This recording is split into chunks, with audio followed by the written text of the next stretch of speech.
গতকাল 11ই জুলাই সারা বাংলাদেশে 11টি শিক্ষা বোর্ডের চলতি বছরের এসএসসি ও সমমানের পরীক্ষার ফলাফল প্রকাশ করা হয়।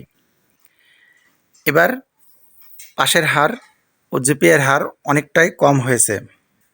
পরীক্ষার ফলাফল প্রকাশের পরপরই শিক্ষা বোর্ডগুলো যাদের ফলাফল আশানুরূপ না হওয়াতে মনের মধ্যে অনিশ্চয়তা থাকে, তাদের অনিশ্চয়তা দূর করতে খাতা পুনর্নিরীক্ষণের সুযোগ দিয়ে থাকেন, যা ফলাফল পুনর্মূল্যায়ন বা পুনর্নিরীক্ষণ নামে পরিচিত।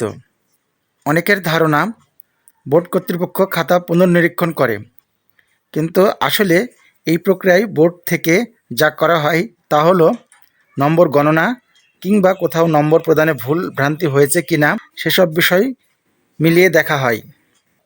ফলাফল পুনর্নিরীক্ষণ করতে বোর্ডে যাওয়ার কোনো প্রয়োজন নেই। চাইলে ঘরে বসেই মোবাইল থেকে ফলাফল পুনর্নিরীক্ষণের জন্য আবেদন করতে পারবে। আবেদন করতে যা লাগবে: টেলিটক সংযোগ সহ একটি মোবাইল ফোন, আর তোমার সাথে যোগাযোগ করার জন্য যে কোনো অপারেটরের একটি ফোন নম্বর।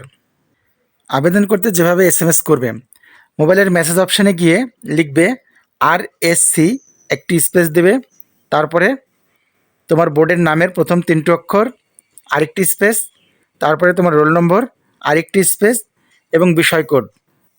যেমন ঢাকা বোর্ডের কোনো শিক্ষার্থী যদি আবেদন করতে চায় তাহলে লিখতে হবে RSC space DHA space roll number space বিষয় কোড। এরপর মেসেজটি 16,222 নম্বরে সেন্ড করতে হবে।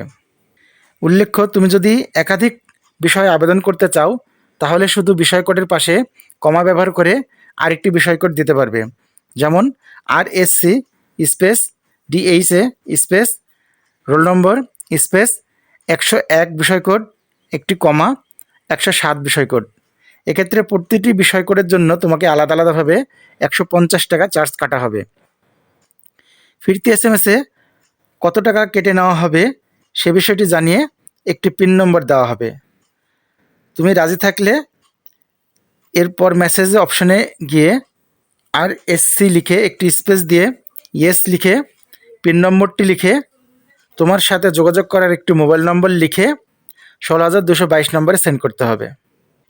যেমন RSC space yes space roll number space একটি মোবাইল নম্বর দিয়ে 16,022 নম্বরে সেন্ড করলে তোমার আবেদন গ্রহণযোগ্য হবে।